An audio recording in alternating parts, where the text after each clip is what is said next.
ঠাকুরগাঁও সদর উপজেলার আউলিয়াপুর ইউনিয়নের এই মাদারগঞ্জ গ্রাম, আমার পিছনে যে বাড়িটি দেখতে পাচ্ছেন, এখানেই মা মেয়ে তাদের বদ্ধ ঘরে অর্ধগলিত যে মরদেহ সেটি পুলিশ উদ্ধার করার চেষ্টা করছে এবং তারা উদ্ধার করছেন।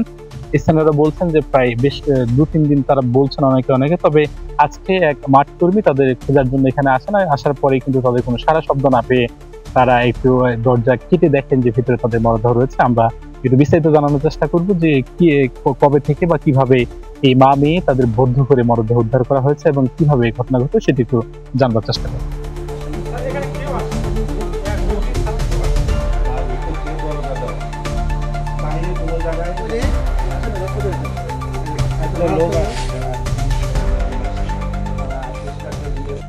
টাকা নিছে ওই সার আর কি আসে দেখে, সকালে আসে দেখেছেন নাই, বিকালবেলা আবার আসছে দেখেছেন নাই। তারপরে পাশের বাড়ি একজনকে ডাকে নিয়ে আসে আর কি, দরজাটা ধাকাধাকি করছে, দেখে নাই। তারপরে মনে হলো চারুপুরে দেখে ডাকাডাকি করে, সারা শব্দ নেই।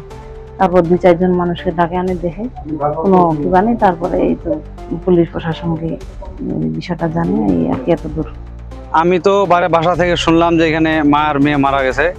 বাসা থেকে আসলাম এখানে, এখানকার মানুষগুলো আমার পরিচিত। একজনকে জিজ্ঞাসা করলাম যে কার স্ত্রী, উনি বললো যে জগদীশের স্ত্রী, উনি মাহান্তি করতো।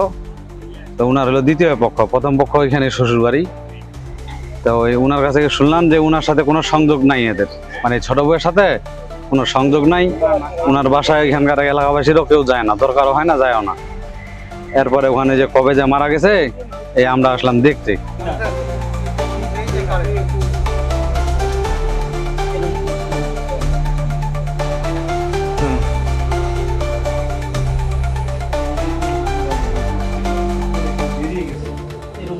বসুন্ধরা টিস্যু, অশুদ্ধতার বিরুদ্ধে এক বিন্দুও ছাড় নয়। আজকে আমি দেবুপুর এলাকায় পূজা মণ্ডপে ডিউটিতে ছিলাম। এখন থেকে 1 ঘন্টা আগে সংবাদ পেলাম, আমাকে হোসেন মেম্বার জানাইলো যে একটা বাড়িটা প্রায় পরিত্যক্তর মতোই মনে হয়, কিন্তু সেখানে তারা মা বেটি দুজনেই থাকে। মেয়েটা প্রতিবন্ধী, সেখানে তারা ঘরের মধ্যে পড়ে আছে, দরজায় হাত দেওয়া যাচ্ছে না, কারেন্ট শর্ট করতেছিল। বিষয়টি তখন আমি যেহেতু পাশেই এখানে একটা ডিউটিতে নিয়োজিত আছে আমার সাব ইন্সপেক্টর হারুন, তাকে পাঠাইলাম। প্যানেল চেয়ারম্যান সহ আমার আগে এসে পৌঁছেছে। পাশে টিনের বেড়াটা কেটে দেখতে পাচ্তেছে 2টা লাশ ভিতরে দেখা যায়। এর মধ্যে বিদ্যুতের লোকজন নিয়ে এসে আমরা নিশ্চিত হলাম। বিদ্যুতের লোকজন দেখলো যে এখন আপনারাও দেখতে পাচ্ছেন যে কাঠের দরজার সাথে তারের ছোট ছোট গুণা তারের বেড়া দেওয়া আছে এবং সেখানে ভিতর থেকেই যেভাবে হোক একটা কারেন্টের সংযোগ দেওয়া আছে। প্রতিবেশীর লোকজন বলতেছে যে যেহেতু তার বাড়িতে ছাগল বা হাঁস মুরগি থাকে, সে এই মাঝে মধ্যে থাকে না, চোরের বা কোনো কারণে নিজেকে সতর্ক থাকার জন্য, বাইরে চুরি চাটারে থাকার জন্য সে নিজেই হয়তো কোনো না কোনো সময় এটা করে রাখছে। আবার ভিতরে যেহেতু দরজা দেওয়া, বাইরে কোনো তালাবদ্ধ নাই, কিছু নাই।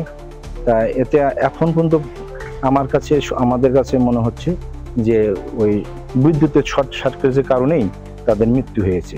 আর যেহেতু তার প্রতিবন্ধী মেয়েটা কথাও বলতে পারে না, নিজে ভাত খাইতেও পারে না, পাশের লোকজন তারা এই কথাই বললো। আর যিনি সুমিলা, যে বয়স্কা মহিলা, 45 বছর বয়স, জীবিকা নির্বাহ উৎস হলো যে কবিরাজগিরির মতো করে খায়, থাকে, এইভাবেই চলাফেরা করে। পাশের বাড়ির একজন ভদ্র মহিলাকে জিজ্ঞাসা করলাম, সেও বললো যে মাঝে মধ্যে বাড়িতে থাকে না, আমরা আসা যাওয়া কম করি, মাঝে মধ্যে 2-1 জন রুগী ঠুগি আসে, উনি নিজেই বাড়িতে দেখে। এখন আমরা যেহেতু বিদ্যুতের লোকজন নিয়ে আসছি, তাদের দ্বারা লাইনটাকে আমরা ডিসকানেক্ট করে দরজা ভেঙে ভিতরে যা সুতরাং প্রস্তুত করে লাশ ময়নাতদন্ত পাঠাইলেই পরবর্তীতে ডাক্তারি মতামতে ময়নাতদন্ত রিপোর্ট আসলেই নিশ্চিত হওয়া যাবে মৃত্যুর কারণ।